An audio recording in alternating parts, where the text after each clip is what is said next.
अगर present time में India का मार्केट देखें तो यहाँ पर हमें कोई भी रिटर्न नहीं बनते हुए दिखाई दे रहे हैं और मार्केट की सिचुएशन भी कभी ऊपर तो कभी नीचे वाली बनी हुई है। तो देखा जाए तो दोस्तों हम इसमें कुछ कर भी नहीं सकते, बस कर सकते हैं तो अपनी एसआईपी को कंटिन्यू। क्योंकि दोस्तों मार्केट में ना तो ये पहली बार हुआ है ना ही आखिरी बार, लेकिन अगर हम लॉन्ग टर्म के लिए इन्वेस्ट करते हैं तो यहाँ पर एवरेज आउट होकर हमें 12 से 13% के एवरेज रिटर्न मिल जाते हैं, जो कि अच्छे रिटर्न्स माने जा सकते हैं। इसी वजह से ये इम्पोर्टेंट ज़्यादा है कि आप अपनी एसआईपी को प्रत्येक मार्केट कंडीशन में कंटिन्यू रखें। तो अगर आज कोई इन्वेस्टर 10,000 रुपये की मंथली एसआईपी स्टार्ट करने वाला है तो वहाँ पर उसे कौन से म्यूचुअल फंड चाहिए, इसी के ऊपर हमारा वीडियो होने वाला है। तो दोस्तों मेरी ओपिनियन में इस अमाउंट के लिए 4 म्यूचुअल फंड सफिशेंट माने जा सकते हैं और इतने अमाउंट के लिए बहुत ज़्यादा फंड्स की आवश्यकता भी नहीं है। तो आज इस वीडियो में मैं 10,000 की एसआईपी के लिए 4 म्यूचुअल फंड्स बताऊंगा, जो कि मैं आपको एसेट एलोकेशन के साथ में बताऊंगा। साथ ही जो फंड मैं आपको बताने वाला हूं दोस्तों, वो aggressive, moderate and safe investors के हिसाब से होंगे। इसी वजह से ये वीडियो काफ़ी ज़्यादा इंटरेस्टिंग होने वाला है, तो वीडियो के लास्ट तक जरूर बने रहिएगा। तो चलिए विदाउट वेस्टिंग टाइम वीडियो शुरू करते हैं और बात करते हैं पहले फंड की, जो कि मिड कैप कैटेगरी से होगा। दोस्तों जो मिड कैप फंड होता है वो पोर्टफोलियो का कोर तो नहीं होता, लेकिन ये रिटर्न्स को बूस्ट करने का काम जरूर करता है। इसी वजह से ये लॉन्ग टर्म पोर्टफोलियो में होना जरूरी है। मिड कैप कैटेगरी के जो फंड होते हैं वो अपना major investment mid cap stocks में करते हैं, जहां पर स्मॉल कैप से कम और लार्ज कैप स्टॉक से थोड़ी ज़्यादा रिस्क होती है। तो दोस्तों यहाँ पर मैंने एग्रेसिव इन्वेस्टर्स के लिए वाइट ऑक कैपिटल मिड कैप फंड को सिलेक्ट किया है। मॉडरेट इन्वेस्टर्स के लिए ये एडलवाइस मिड कैप फंड है एंड सेफ इन्वेस्टर्स के लिए मैंने एचडीएफसी मिड कैप फंड को चुना है। अगर इनके लास्ट 10 ईयर्स के रिटर्न्स को देखें तो ये एडलवाइस के 19.47% है, एचडीएफसी के ये 18.07% है। लास्ट 5 ईयर्स के सीएजीआर को देखें तो ये एडलवाइस के 19.89% है, एचडीएफसी के ये 20.53% है। और अगर लास्ट 3 ईयर्स के रिटर्न्स को देखें तो ये वाइट ओक के 23.64% है, एडलवाइस के ये 23.28% है और एचडीएफसी के ये 19.45% है। अगर इन तीनों फंड्स का अपसाइड कैप्चर रेशियो देखें तो ये वाइट ओक का 103 है, एडलवाइस का 102 है और एचडीएफसी का ये 90 है। दोस्तों जो अपसाइड कैप्चर रेशियो है वो हमें ये बताता है कि फंड बेंचमार्क के बढ़ने के साथ में कितना ऊपर की ओर जाता है। तो ये रेशियो जितना ज़्यादा होगा वो उतना उस फंड के लिए बढ़िया रहेगा। तो यहाँ पर जो अपसाइड कैप्चर रेशियो है वो वाइट ओक का सबसे बेस्ट है। हालांकि दोस्तों ये फंड की परफॉर्मेंस के अकॉर्डिंग चेंज होता रहता है। कहने का मतलब यह है कि ये वैल्यू कांस्टेंट नहीं होती। अगर यहाँ पर कोई फंड अच्छा करेगा तो उसकी वैल्यू ऊपर की ओर भी जाएगी। वहीं पर यदि डाउनसाइड प्रोटेक्शन को देखें तो ये वाइट ओक का 83 है, एडलवाइस का 85 है और एचडीएफसी का ये 77 है। तो जो डाउनसाइड प्रोटेक्शन होती है वो हमें ये बताती है कि फंड बेंचमार्क के गिरने के साथ में कितना ज़्यादा गिरता है। तो ये जितना कम होगा तो वो उतना बढ़िया माना जाएगा। जैसे कि यहाँ पर वाइट ओक का डाउनसाइड प्रोटेक्शन 83 है, तो ये कहा जा सकता है कि यदि बेंचमार्क इंडेक्स 10% से करेक्ट होता है तो ये जो फंड है वो 8.30% से नीचे आता है, जो कि ठीक माना जा सकता है। हालांकि ये एक एग्रेसिव फंड है तो इसका डाउनसाइड प्रोटेक्शन थोड़ा कम जरूर है। वहीं पर एचडीएफसी थोड़ा सेफ फंड है तो इसका डाउनसाइड प्रोटेक्शन इन तीनों में बेस्ट है। तो ओवरऑल देखा जाए तो ये तीनों मिड कैप फंड ही बढ़िया हैं, जहां पर आप अपनी रिस्क एपिटाइट के अकॉर्डिंग इन फंड्स को देख सकते हैं। चलिए आगे बढ़ते हैं और बात करते हैं सेकंड कैटेगरी की, जो कि है फ्लेक्सी कैप कैटेगरी। किसी भी long term mutual fund portfolio में फ्लेक्सी कैप फंड को उसका कोर बनाया जा सकता है। मतलब कि ये कैटेगरी आपके लिए फर्स्ट प्रायोरिटी होनी चाहिए।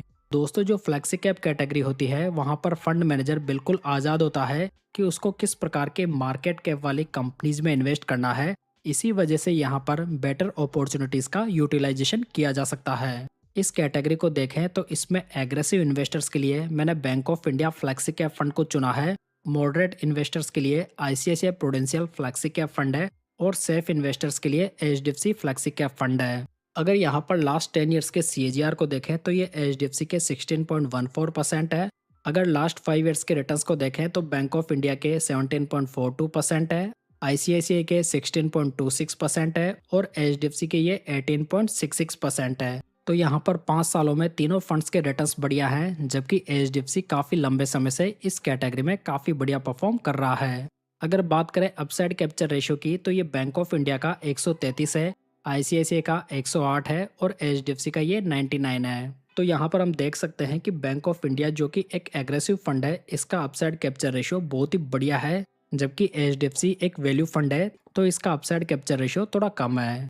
बात की जाए डाउनसाइड प्रोटेक्शन की, तो ये बैंक ऑफ इंडिया का 103 है, आईसीआईसीआई का 91 है और एचडीएफसी का ये 68 है। तो यहाँ पर हम देख सकते हैं कि बैंक ऑफ इंडिया जो है वो एग्रेसिव फंड है, इसकी वजह से इसका अपसाइड रेशियो काफ़ी बढ़िया है, लेकिन साथ ही इसका डाउनसाइड प्रोटेक्शन भी बाकी फंड्स के मुकाबले काफ़ी कम है। तो यहाँ पर हमें क्लियरली दिखाई दे रहा है कि ये फंड बेंचमार्क के बढ़ने के साथ में काफ़ी अच्छी अपमूव दिखाता है, लेकिन साथ ही मार्केट करेक्शन में यहाँ पर हमें ज़्यादा गिरावट भी देखने को मिलती है। वहीं पर बात करें एचडीएफसी फ्लेक्सी कैप फंड की, तो ये एक वैल्यू फंड है, तो इसके अपसाइड एंड डाउनसाइड दोनों रीजनेबल है। साथ ही जो bank of India flexi cap fund है वो एक हाई बीटा फंड है, जो कि एग्रेसिव पोर्टफोलियो के थ्रू हाई टर्नओवर रेशियो का यूज करके रिटर्न्स बनाने को देखता है। वहीं पर अगर कोई इन्वेस्टर मॉडरेट निवेशक है, तो यहाँ पर इस कैटेगरी में आईसीआईसीआई फ्लेक्सी कैप फंड एक बढ़िया चॉइस बन जाता है। जबकि वैल्यू इन्वेस्टर्स के लिए यहाँ पर एचडीएफसी फ्लेक्सी कैप फंड को देखा जा सकता है। चलिए आगे बढ़ते हैं और बात करते हैं स्मॉल कैप कैटेगरी की। ये जो कैटेगरी होती है वो काफ़ी ज़्यादा रिस्की होती है, लेकिन यहाँ पर हाई रिटर्न बनने के चांसेस भी कंपैरेटिवली ज़्यादा होते हैं। तो दोस्तों यहाँ पर स्मॉल कैप कैटेगरी में हमेशा सोच समझ कर ही फंड का सिलेक्शन करना चाहिए, क्योंकि यदि आपका सेलेक्ट किया हुआ स्मॉल कैप फंड आपकी इन्वेस्टमेंट स्टाइल को सूट नहीं करता है, तो आपको इन फ्यूचर उसे होल्ड करने में प्रॉब्लम हो सकती है। तो स्मॉल कैप कैटेगरी में मैंने एग्रेसिव इन्वेस्टर्स के लिए बंधन स्मॉल कैप फंड को चूज किया है। मॉडरेट कैटेगरी में Nippon India small cap fund है और सेफ कैटेगरी में एक्सिस स्मॉल कैप फंड है। तो दोस्तों यहाँ पर जो बंधन है उसको लॉन्च हुए 10 साल का समय नहीं हुआ है, लेकिन निप्पॉन ने लास्ट 10 ईयर्स में 21.27% के बहुत ही बढ़िया सीएजीआर रिटर्न्स बनाकर दिए हैं। एक्सिस के सीएजीआर देखें तो ये 19.51% है। लास्ट 5 ईयर्स के रिटर्न्स को देखें तो बंधन के ये 20% है, निप्पॉन के ये 19.41% है और एक्सिस के ये 16.83% है। तो यहाँ पर हम देख सकते हैं कि लास्ट 5 ईयर्स में एग्रेसिव फंड के हिसाब से बंधन के रिटर्न सबसे बेस्ट है, जबकि यहाँ पर एक्सिस एक वैल्यू फंड है, तो इसके रिटर्न्स थोड़े लोअर साइड पे है। साथ ही अगर इन तीनों का अपसाइड कैप्चर रेशियो देखें तो बंधन का ये 107 है, जो कि सबसे बेस्ट भी है, निप्पॉन का ये 87 है और एक्सिस का ये 78 है। बात की जाए डाउनसाइड प्रोटेक्शन की, तो ये बंधन और निप्पॉन दोनों की 78 है और एक्सिस की ये 70 है। कहने का मतलब ये हुआ दोस्तों कि यहाँ पर जो एक्सिस है वो बढ़ता भी कम है, तो यहाँ पर उसमें करेक्शन भी कम होते हैं। इसी वजह से जो निवेशक लो वोलेटिलिटी को पसंद करते हैं उनके लिए ये फंड एक बढ़िया चॉइस बन जाता है। साथ ही जो एक्सिस स्मॉल कैप फंड है वो कैटेगरी के लोएस्ट वोलेटाइल फंड्स में शामिल है, जबकि Nippon India small cap fund की बात की जाए तो इसने कैटेगरी में सबसे बेस्ट रिटर्न्स बनाकर दिए हैं। जहां पर हाई एयूम होने के बावजूद भी ये फंड कंसिस्टेंटली बहुत ही बढ़िया करता हुआ आ रहा है। जहां पर जो इसके फंड मैनेजर है मिस्टर समीर रच, वो इस स्कीम के साथ में बहुत ही बढ़िया काम भी कर रहे हैं। दोस्तों अगर आप म्यूचुअल फंड को बेसिक से लेकर एडवांस तक सीखना चाहते हैं और म्यूचुअल फंड्स में मास्टर बनना चाहते हैं, तो इसके लिए मैंने म्यूचुअल फंड की एक बहुत ही बढ़िया मास्टर ई बुक तैयार की है, जिसमें कि मैंने कैसे फंड सेलेक्ट करना है, कैसे पोर्टफोलियो रिव्यू करना है और कैसे एसआईपी से वेल्थ क्रिएट करनी है, ये सब जानकारियाँ बहुत ही आसान भाषा में बताई है। तो अगर आप इसमें इंटरेस्टेड है तो आप इसे डिस्क्रिप्शन बॉक्स या पिन कमेंट से डाउनलोड कर सकते हैं। चलिए फाइनली बात करते हैं नंबर 4 फंड की, जो कि एक वैल्यू फंड होगा। अगर आप चाहें तो वैल्यू फंड की जगह मल्टी एसेट फंड को भी देख सकते हैं। बेस्ट मल्टी एसेट फंड को जानने के लिए आप ये वीडियो चेकआउट कर सकते हैं, लिंक आपको ऊपर आई बटन में देखने को मिल जाएगा। बात की जाए वैल्यू फंड्स की, तो ये वो फंड्स होते हैं जो कि अंडर वैल्यूड या लो पी वाली कंपनीज को पिक करते हैं। कहने का मतलब ये है कि यहाँ पर वैल्यू इन्वेस्टिंग को फॉलो किया जाता है। तो दोस्तों यहाँ पर मैंने एग्रेसिव कैटेगरी में Motilal Oswal BSc enhanced value index fund को चुना है। मॉडरेट कैटेगरी में देखें तो एचएसबीसी वैल्यू फंड को चुना है और सेफ कैटेगरी में मैंने यहाँ पर एसबीआई कॉन्ट्रा फंड को चुना है। अगर यहाँ पर मोतीलाल की बात की जाए तो ये फंड काफी नया फंड है। वहीं पर यदि एचएसबीसी के लास्ट 10 इयर्स के रिटर्न्स को देखें तो ये 16.09% है और एसबीआई के ये 15.76% है। लास्ट 5 इयर्स में एचएसबीसी के रिटर्न 17.58% है और एसबीआई के ये 16.81% है। वहीं पर लास्ट 3 इयर्स में मोतीलाल के रिटर्न्स को देखें तो ये 24.11% है, एचएसबीसी के ये 18.06% है और एसबीआई के ये 12.80% है। तो कुल मिलाकर देखा जाए तो जिस तरह के भी आप इन्वेस्टर हैं, आप इनमें से उस प्रकार के फंड को चुन सकते हैं। चलिए दोस्तों अब बात करते हैं कि 10,000 रुपये की मंथली एसआईपी के लिए किस प्रकार का एसेट एलोकेशन करना ठीक रहेगा। तो यहाँ पर जो सबसे पहले फ्लेक्सी कैप कैटेगरी की बात की जाए तो यहाँ पर अगर आप एग्रेसिव इन्वेस्टर हैं तो यहाँ पर आपको 30% का एलोकेशन रखना चाहिए, जो कि मंथली एसआईपी का 3,000 रुपये होगा। मॉडरेट इन्वेस्टर्स के लिए फ्लेक्सी कैप कैटेगरी में 40% का एलोकेशन हो सकता है, जो कि 4,000 रुपये होगा। वहीं पर सेफ इन्वेस्टर्स के लिए फ्लेक्सी कैप कैटेगरी में हाईएस्ट एलोकेशन रखा जाएगा, जो कि 50% होगा। कहने का मतलब यह है दोस्तों कि अगर आप एक एग्रेसिव इन्वेस्टर हैं तो आप फ्लेक्सी कैप फंड को थोड़ा रिड्यूस कर सकते हैं। वहीं पर सेफ इन्वेस्टर होने पर आप फ्लेक्सी कैप कैटेगरी में अपना एक्सपोजर बढ़ा सकते हैं। मिड कैप कैटेगरी को देखें तो एग्रेसिव इन्वेस्टर्स के लिए यहाँ पर 25% का एलोकेशन देखा जा सकता है।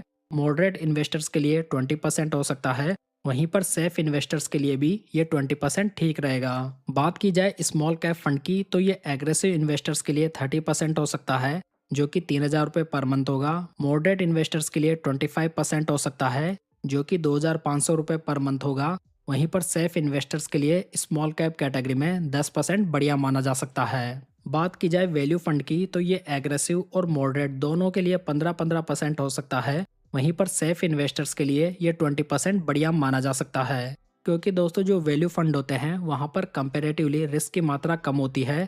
इसी वजह से यहाँ पर सेफ इन्वेस्टर्स थोड़ा ज़्यादा इन्वेस्टमेंट कर सकते हैं। हालांकि दोस्तों जो मैंने एसेट एलोकेशन यहाँ बताया है वो कोई फिक्स एसेट एलोकेशन नहीं है। ये प्रत्येक इन्वेस्टर की रिस्क लेने की क्षमता, उसका टाइम होराइजन और उसके गोल के अकॉर्डिंग चेंज भी किया जा सकता है। तो दोस्तों ये था आज का म्यूचुअल फंड वीडियो। उम्मीद करता हूँ कि आपको पसंद आया होगा। वीडियो अच्छा लगा हो तो इसे लाइक, कमेंट एंड शेयर जरूर कीजिएगा। साथ ही पूंजी गाइड यूट्यूब चैनल को सब्सक्राइब जरूर कर लीजिएगा। तो चलिए दोस्तों फिर मिलते हैं किसी नई जानकारी के साथ।